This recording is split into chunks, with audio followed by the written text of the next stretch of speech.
Estamos aqui no Centro de Eventos, onde acontece a 34ª Festa Nacional do Peixe. E viemos visitar aqui os estandes do Complexo Eólico Farroupilha, que quem coordena aqui é o Beto, arquiteto, e o fotógrafo que está acompanhando desde o início aqui esta obra aqui é o meu amigo Carlos Jardim. Carlos Jardim. Tudo bem, Beto? Tudo Mais bem. uma vez no programa Atualidade. Legal. Né, hoje nós vamos falar um pouquinho sobre o parque eólico e também desmistificar um pouquinho essa coisa de que um parque eólico dentro da nossa cidade, ele produz um monte de energia e que vem em benefício à comunidade. E que, na verdade, não é bem assim que funciona, né, Beto? Isso. Fica à vontade aí, Beto. As pessoas enxergam, né, com a sua conta de luz na sua residência, né? E realmente, eu, se não estivesse trabalhando há quase 20 anos dentro dessa operação, desse processo, eu também poderia enxergar dessa forma mais leiga. Mas o que acontece é o seguinte: o Brasil ele é interligado com linhas de transmissão, todo o Brasil é interligado. Quando vem um parque eólico por uma cidade no Rio Grande do Sul, ou uma cidade no Nordeste, ela está toda interligada tipo vasos capilares, onde falta para um lugar, vai esta usina somar, né? O que acontece é que o Rio Grande do Sul ele é deficiente em energia. Ele ainda tem muito ainda para ficar totalmente eficiente na energia. Ele importa energia de Itaipu, né? Então, quantos mais parques eólicos, mais ajuda a matriz energética do Rio Grande do Sul. O que acontece dentro da cidade de Tramandaí é que essa energia ela vai por uma linha de transmissão de 22 quilômetros e entra na subestação em Osório para abastecer o Rio Grande do Sul, né? Então ela vai para a rede e aí ela não é diretamente dentro da energia Tramandaí, sim da matriz Rio Grande do Sul. A gente tem uma ideia de que essa quantidade de instalação, antenas ou instalação, como é que se chama? Dessas unidades que tem ali, as torres, né? A gente imagina, bom, mas com esse monte de energia aí, até costumo brincar, quando tem muito vento em Tramandaí, eu digo, ali mandaram ligando lá os ventiladores lá do parque eólico. Sim. Mas a gente acha que isso aí produz muita energia. E o que tu estás me dizendo é que o nosso estado do Rio Grande do Sul, ele é deficitário e que essa energia, em tese, era para ser espalhada, captada aqui e espalhada para todo o Brasil. Aquilo que sobra aqui, né? Sim. Mas na verdade falta para nós. Ele é deficitário. Tem uma situação que faz com que a gente entenda qual é o embrião no parque eólico, como é que um parque eólico acontece. Ele não acontece por uma parte simplesmente de achar que dá para instalar ali porque algum amigo, algum grau de parentesco, algum amigo está pedindo para ser ali. O que rege um parque eólico é o anemômetro, que mede os ventos. Então, esse anemômetro, ele vai medir esse vento por 2 anos, que é uma regra nacional, dentro do Brasil tem que medir por 2 anos. E se aquele lugar tiver as condições de vento, a partir daí, depois começa a trabalhar no desenvolvimento ambiental. Aí leva mais 3, 4 anos para o desenvolvimento ambiental. Mas é como Minas Gerais. Minas Gerais, antigamente, tinha o ouro. Ninguém iria lá por uma parte que o governo pediu para ir lá. Não, eles iam lá por causa do ouro, né? E aí vinha a Inglaterra, vinha a Espanha, Portugal, né, em função do ouro de Minas Gerais. E o ouro agora, dentro dessa época, se chama para energia sustentável o vento, né? Sim. Beto, a força que as energias alternativas, ela não é brasileira. Ela é alemã? O know-how de parques eólicos são todos internacionais, né? Uhum. No caso aqui, agora em Tramandaí, nesse parque eólico que tem um catavento de 2,3 megawatts, e agora os novos vão ter 7 megawatts, Esse parque eólico que foi executado em Tramandaí, ele ficou para Portugal, para EDP, Energia de Portugal, né? Mas ele foi todo prospectado e estudado pela Inovent e a Forza Energia. A Inovent é alemã e a Forza Energia é a brasileira. Como é que é escolhido as regiões para colocar esses parques eólicos aí? A gente sabe que é o Complexo Eólico Farroupilha, agora ele vai atender Tramandaí, Cidreira, Balneário Pinhal, Capivari do Sul, Osório. Como é que é determinado? Por exemplo, em Imbé não tem um parque eólico. Por quê? A questão é, como eu falei agora há pouco, tudo é em função de onde tem mais ventos. Né? Certo. O vento não quer dizer que ele seja um vento só um mês. Ele tem que ter uma constância de vento. Ele tem que ter vento em todas as estações, primavera, verão, inverno, um vento constante. À medida que entra numa área, que essa área tem que ser autorizada pelo proprietário para entrar na área, e a área tem um anemômetro, uma torre, uma treliça de aço de 80 metros, ele vai medir esse vento não só para a área desse cidadão onde foi autorizado, mas num raio de 10 quilômetros. Então, nesses 10 quilômetros, todos que querem participar de um parque eólico, de um possível parque eólico, eles podem se aliar à empresa na vizinhança no raio de 10 quilômetros. No caso de Tramandaí, foi medido e foi visto que tinha condição. Só que agora essas medições foram acrescentadas para a estância em Tramandaí. Então foi medido na estância, foi medido em Cidreira, lá no Rancho Velho, foi medido em Passinhos, em Osório, e foi medido em Capivari, no Rancho Velho, e foi medido em Cidreira, na Fortaleza. Essas medições de 2, 3 anos viram que ali tinha a possibilidade de um novo parque eólico, que é esse parque eólico, o Parque Eólico Complexo Eólico Farroupilha, que vai ser um complexo que vai unir 3 módulos de parques eólicos. O primeiro vai ter X megawatts, o segundo mais X, o terceiro mais X megawatts, que vai alcançar aí quase 1 giga. Uau, é bastante. Isso aí. Isso vai trazer para a cidade 3, 4 anos de obras. Essas obras vai ter um impacto dentro da cidade de Tramandaí, de Cidreira, de Osório, com mão de obra, com aluguel, né, Carlos, de hotéis, restaurantes, pousadas, né? O primeiro parque que foi feito ali, ele foi feito num tempo recorde de 9 meses. 9, 10 meses ficou pronto o parque eólico, e desses 10 meses, toda Tramandaí se beneficiou com aluguéis, restaurantes, hotéis, né, pousadas. O Carlos aqui Pereira, ele ficou 1 ano dentro do parque eólico desse aqui de Tramandaí, fotografando todas as operações do parque eólico de Tramandaí, né, e todo o dia a dia, né, dos acontecimentos dali, né. Carlos, a gente está observando aqui muitas fotos muito bonitas aí,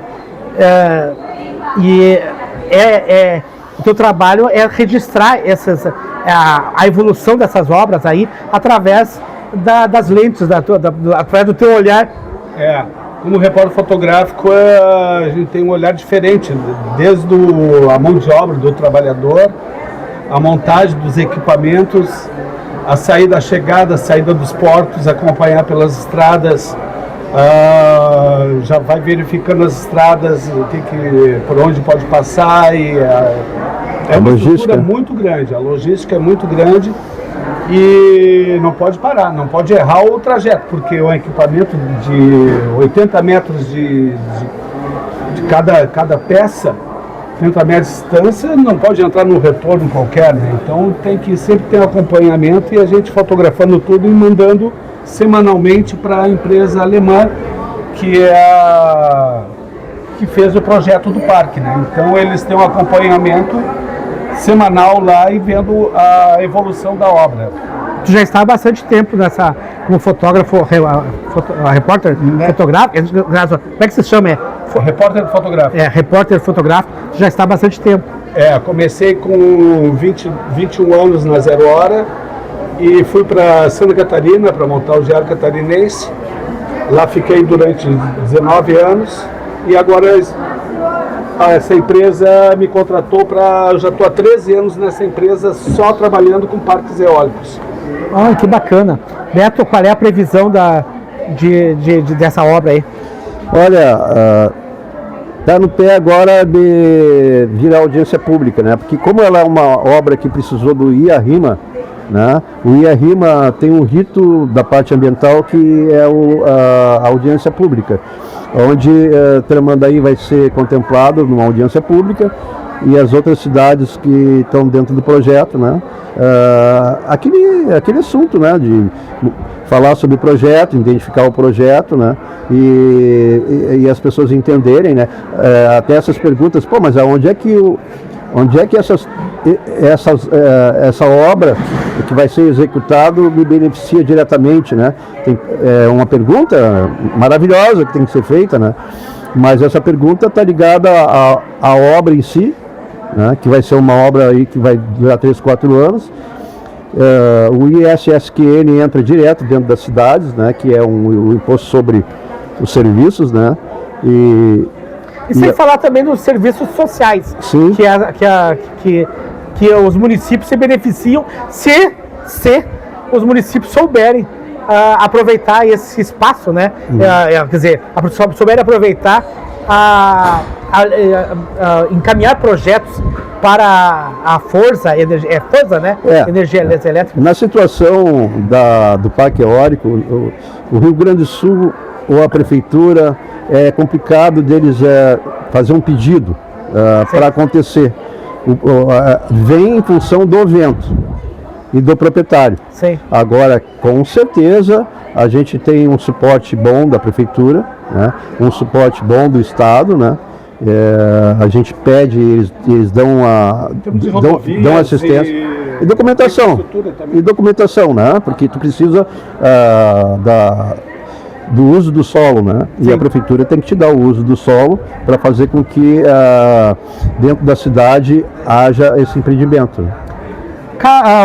Eu quero agradecer o Beto, o Carlos aqui por nos dar essa oportunidade, a gente também de desmistificar um pouquinho, né, para a nossa audiência aí da Rede Litoral de Comunicação e para os nossos telespectadores da TV Litoral, essas questões eólicas aí que muita gente vê toda essa estrutura ao lado das nossas rodovias e não entende. E agora a gente consegue pelo menos ter um pouquinho, né, olha, não é bem assim que funciona, e é bem interessante isso aí. Eu acho que essa reportagem, essa entrevista aqui, ela vem corroborar com muitas coisas da nossa interessante que quanto mais o país que mais produz energia hoje é o país do futuro, porque quanto mais vai passando o tempo, mais se necessita de energia para poder gerar novas indústrias locais, né? Sim. Para poder abastecer. Então, se tem carência, deu um problema numa subestação e na Bahia, alguma coisa, temos essa energia à disposição até lá, fica no sistema nacional. E se aqui também tiver um problema de uma catástrofe, como tivemos na última vez agora, que tivemos que gastar muita energia para recuperar essas indústrias, e quanto mais indústrias vieram para a região, tem energia disponível para suprir. A indústria ela só vem para um estado se ela sentir que esse estado tem as leis que vão beneficiá-las e protegê-las e a matriz energética para ela poder se sustentar, né? Então aí tem que o Carlos falou aí, algo que é perfeito, que é o seguinte: mas a minha conta de luz não está dando. Eu fiz essa pergunta para ti. Sim, mas vai fazer. Né? A tua pergunta é maravilhosa, porque não, mas a minha conta de luz aqui, que adianta isso aí? Não, só um pouquinho. Isso aqui está dando emprego para o teu filho. Não, é só um pouquinho. Mas emprego direto, sim, direto e indireto. E ainda é muito mais abrangente essa colocação que é isso que o Caloca falou. Mas só um pouquinho. O meu filho vai ter algum emprego ligado a isso? Sim. Se vem uma companhia grande para o Rio Grande do Sul, ela vai vir em função do que a gente está gerando de energia para ela vir. E ela pode vir lá para Pelotas, lá para Rio Grande, que é uma atração em função da matriz energética que vai trazer emprego para muita gente, né? Então isso aí é um dominó, né? Que chama energia sustentável, né? Que é a nova era, né? Energia sustentável, fotovoltaicas, cataventos, né? Então tá, gente, muito obrigado aí por todas as explicações aí que vocês estão trazendo para nossa rede litoral de comunicação, para nossos telespectadores.